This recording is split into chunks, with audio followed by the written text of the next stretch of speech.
इसको टारगेट बनाने का बोला था मैंने, अभी भी इसके वॉलपेपर में होगा। तो जब मैं बोलता हूं ना तो बच्चे विश्वास नहीं करते मेरी बातों पे। अरे सर नहीं हो पाएगा, नहीं हो पाएगा, नहीं हो पाएगा। बहुत 3 बार चेंज कराने के बाद इसने एयर 50 रैंक का टारगेट लगाया। सर इससे ज्यादा अपने अब बस ये लिमिट हो गई, इससे ज्यादा नहीं हो पाएगा। पर मैं हमेशा बोलता हूं कि अगर आप मेरे जोन में आ गए और मेरे फॉलो थ्रू में चले गए तो आप भूल जाओ कि आप कहां से आए थे, क्या बनने आए थे। आपको वहां बनाऊंगा जो आप सोच नहीं पाएंगे। रैंक तो दूर की बात है, मैं तो सिर्फ सीयूटी की तैयारी करने आया हूँ यहाँ पे। रैंक तो मैंने सोची नहीं है कि क्या होगी, मुझे कुछ समझ नहीं आ रहा था कि रैंक का क्या करूँ। बट तो भी मैंने एक कहते हैं ना, बस दिल में आ रहा था AIR 50 लिख दिया था। देन सर को दिखाया था, बट उस टाइम में इतना विश्वास नहीं था कि उतना भी आएगा।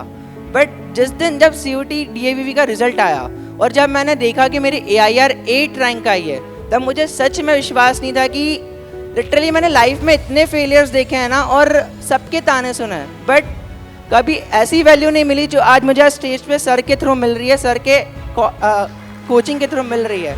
आने वाले 1 साल के बाद उसने आपसे मिला और कुछ न कुछ का दिखाया। आपको बहुत बहुत धन्यवाद सर, थैंक यू। शायद मैं तो ये कह सकती हूँ कि मेरे बच्चे के लिए शिराज सर गुरु से भी बढ़कर हो गए हैं, क्योंकि मैंने उसके बातों में जो अनुभव किया है वो शायद मैं इन शब्दों में बयान नहीं कर सकती हूँ। So let's put our hands together in a thunderous round of applause and welcome to the stage Adish Jain. He worked tirelessly and turned his dreams into reality. In the highly competitive CUET exam, he has secured an All India rank 8. Yes, you heard it right, a single digit rank.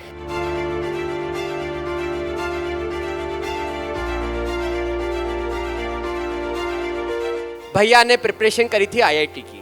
मेरे पास जब आया थोड़ा सा depress था कि sir बोलते हैं ना, मेरी जब वो हॉट सीट वाली काउंसलिंग होती है तो सब अंदर का बाहर आ जाता है कि सर मेरे नाम की पहचान नहीं है, सर कोई मेरी वैल्यू नहीं करता, मुझे भी खुद पे कॉन्फिडेंस नहीं है कि मैं कुछ करने के लिए बनाऊं। तो मैंने इसको बोला था कि बेटा अभी क्या कर सकते हैं ये बता, अभी आने वाले 30-40 दिन हमारे पास किस चीज के लिए। अभी हम सिर्फ अपना एक लक्ष्य बना सकते हैं कि आने वाले समय को बेहतर बना पाए और वो जवाब दे पाए उन सारे लोगों को जिन्होंने इसके फेल्यूर पे क्वेश्चन मार्क राइज किए थे। अब मैं 12 का रिजल्ट तो नहीं सुधार सकता, तो मैं CUT में रैंक ला सकता हूं।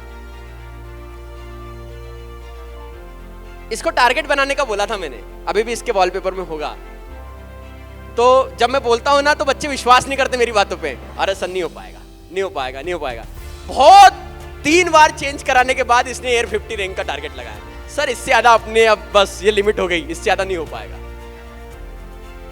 पर मैं हमेशा बोलता हूं कि अगर आप मेरे जोन में आ गए और मेरे फॉलो थ्रू में चले गए तो आप भूल जाओ कि आप कहां से आए थे, क्या बनने आए थे। आपको वहां बनाऊंगा जो आप सोच नहीं पाएंगे। तबीयत तो खराब थी जैसे आपको पता है, बात कर नहीं पा रहा था। बहुत बार ये मुझसे बात भी करना चाह रहा था, लेकिन उस समय में इतना एक्सट्रीम प्रॉब्लम में था कि मैं सिर्फ पढ़ाने आता था और घर जाके फिर सो जाता था। मेरा हमेशा से एक उद्देश्य है कि मेरे को क्वांटिटी से मतलब नहीं है, लेकिन जिसने मुझ पर विश्वास करा उसके लिए मैं कुछ भी कर सकता हूँ।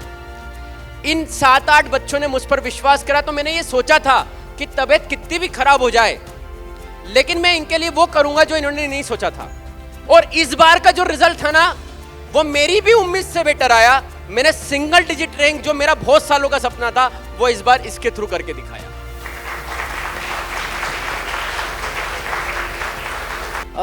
लिटरली मैं जब 10th के बाद फेज था मेरा, सबका 10th के बाद डाउनफॉल आता है, वैसा मेरा भी आया था। 10th के बाद मुझे समझ, सबका एक PCM का वो होता है कि भाई मैथ्स लेना है तो IIT JEE करना है, सबके सपने में IIT JEE होता है। मेरा भी वही था, एक दौड़ में रेस में था।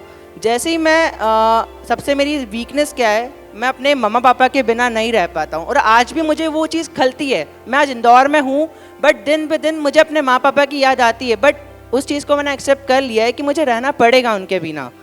11th में भी मेरे साथ वही हुआ था, मैं इंदौर आया बट नहीं रह पाया, मैं घर चले गया। मुझे मेरे फैमिली मेम्बर्स ने बहुत बोला कि तू क्यों नहीं रह पाया, बट मेरे माँ पापा, मेरा भाई का सपोर्ट था तो मैंने किसी के नहीं सुनी। ठीक है, जो भी हुआ मेरा पास था, बट मुझे अपने प्रेजेंट में जीना था। दैन उसके बाद 12th में भी मैं अच्छा स्कोर तो नहीं कर पाया, 81.2% था मेरा, बट मेरी काबिलियत के हिसाब से बहुत कम था। एक सर का एक वो होता है कि हर बैच में कि वो एक स्क्रीनशॉट वाले से आनिका ने मेंशन करा था कि सर स्क्रीनशॉट लगवाते हैं, तब मुझे तो कुछ समझ नहीं आ रहा था। मैंने आदित्य को बोला था यार ये रैंक तो दूर की बात है, मैं तो सिर्फ सीयूटी की तैयारी करने आया हूँ यहाँ पे, रैंक तो मैंने सोची नहीं है कि क्या होगी, मुझे कुछ समझ नहीं आ रहा था कि रैंक का क्या करूँ। पर तो भी मैंने एक कहते हैं ना बस दिल में आ रहा था AIR 50 लिख दिया था, देन सर को दिखाया था। बट उस टाइम में इतना विश्वास नहीं था कि उतना भी आएगा। बट जिस दिन जब CUT DAVV का रिजल्ट आया और जब मैंने देखा कि मेरी AIR 8 रैंक आई है, तब मुझे सच में विश्वास नहीं था कि लिटरली मैंने लाइफ में इतने फेलियर्स देखे हैं ना और सबके ताने सुने हैं, बट कभी ऐसी वैल्यू नहीं मिली जो आज मुझे स्टेज पे सर के थ्रू मिल रही है, सर के कोचिंग के थ्रू मिल रही है। क्योंकि 1 साल पहले ये IIT के लिए आया था, तो वापस मतलब 8 दिन के अंदर ही वापस चला गया। 8 दिन के चौथे दिन के अंदर ही वापस चला गया। चौथे दिन इसने कॉल कर दिया, पापा मेरे को यहाँ नहीं रहना, मेरे को इंदौर ही नहीं रहना। मैंने कहा और कहाँ पढ़ना है, बोले इंदौर ही नहीं रहना। सब ने मेरी फैमिली में बोला है कि उसको रहने दो, वहीं रहने दो। सब नाराज हुए, लेकिन मैं तो घर आ जा, जो घर आना है घर आ जा। मैंने पहले ही बोला, बोले उसको क्यों बुला रहे हो। मैंने ठीक है बच्चा नहीं आ रहा है, घर आने दो, कोई दिक्कत नहीं, आगे तैयारी करेगा, आगे निकलेगा, करेगा कुछ न कुछ। पर उसने आने वाले 1 साल के बाद उसने आपसे मिला और कुछ न कुछ का दिखाया। आपको बहुत बहुत धन्यवाद सर, थैंक यू। और सर को मैं बहुत बहुत बधाई देती हूँ कि सर ने मेरे बच्चे में, कहते ना कि कोयले की खदान में एक हीरे को तराशा है, तो आज वो 2 लाइनें सार्थक हुई है कि उन्होंने कहीं ना कहीं मेरे बच्चे में वो देखा है और उन्होंने इस मुकाम पे ला के खड़ा करा है। और मैं भी ऐसे, और कहते हैं मैंने भी मेरी लाइफ में मतलब गुरु, कहते हैं ना गुरु बिना ज्ञान नहीं, ये इन शब्दों का मैंने भी चयन करा है और मेरी लाइफ में भी आज भी है गुरु, और उनसे मैंने बहुत सारी चीज़ें सीखी है। तो मैं कहती हूँ कि हर बच्चों ने जीवन में एक ऐसा गुरु बनाना चाहिए जो हमेशा अपने लाइफ में अपने को मोटिवेट करते रहे। शायद मैं तो ये कह सकती हूँ कि मेरे बच्चे के लिए शिराज सर गुरु से भी बढ़कर हो गए हैं, क्योंकि मैंने उसके इस बातों में जो अनुभव किया है वो शायद मैं इन शब्दों में बयान नहीं कर सकती हूँ।